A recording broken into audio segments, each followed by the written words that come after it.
Hi, my name is Nicole Arnold, and in this video, we're going to talk about biological food hazards.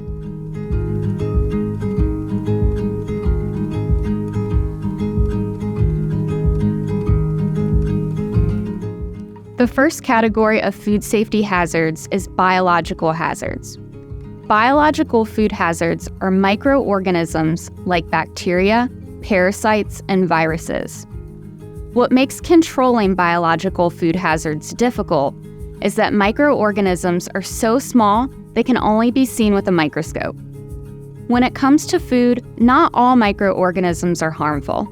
Some microorganisms are good, and we use them in foods to create certain flavors and textures, like changing milk into cheese and yogurt. Good microorganisms are also used to make beer and bread. Some microorganisms are bad because they spoil our food. Ever found something that's been in the refrigerator or pantry too long? Think about what happens to a food as it spoils. Vegetables get slimy and stinky. Milk smells bad, and the jug may expand due to gas production. Sometimes you can even see mold growing on bread. Some microorganisms are not just bad, but ugly. When it comes to food safety, we are most concerned about pathogenic microorganisms. Pathogens cause harm to people. They're very sneaky because we cannot smell or taste them. They leave no visible evidence that they're present. Under the right conditions, these pathogenic microorganisms can cause a foodborne illness, which is often referred to as food poisoning.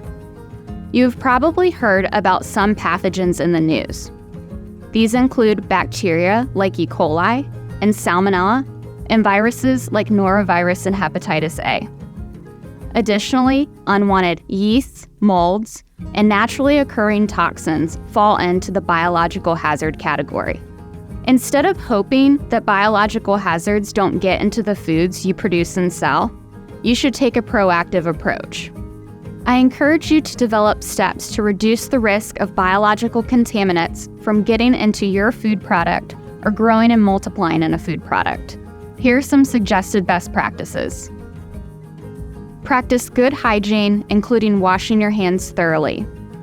Include reminder notes in your recipes of critical food safety steps, such as washing hands after handling raw eggs. Wear a clean apron to minimize cross-contamination from touching your clothes. Keep raw food and ingredients separated from ready-to-eat foods.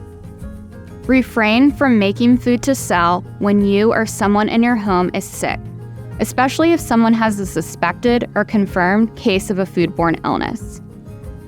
Illnesses caused by microorganisms such as norovirus and hepatitis A are highly contagious. Symptoms include diarrhea, fever, jaundice, a yellowing of the eyes, and vomiting. Here are additional considerations if you will be using your home kitchen.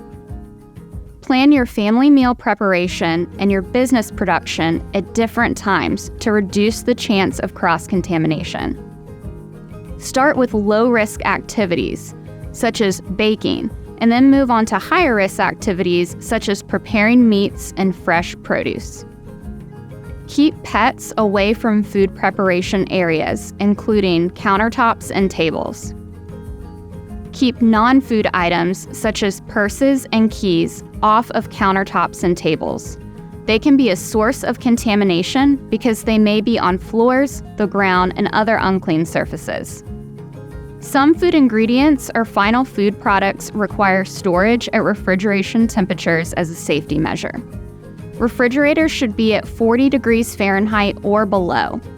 Use a food thermometer within the cold storage unit to ensure that the temperature is actually 40 degrees or below. Here are 2 questions to consider for your food business action plan. What types of biological hazards are a risk to your food business? And what are you going to do to prevent those biological hazards from contaminating your food products? Thanks for watching this video. Next, we'll cover physical and chemical food hazards.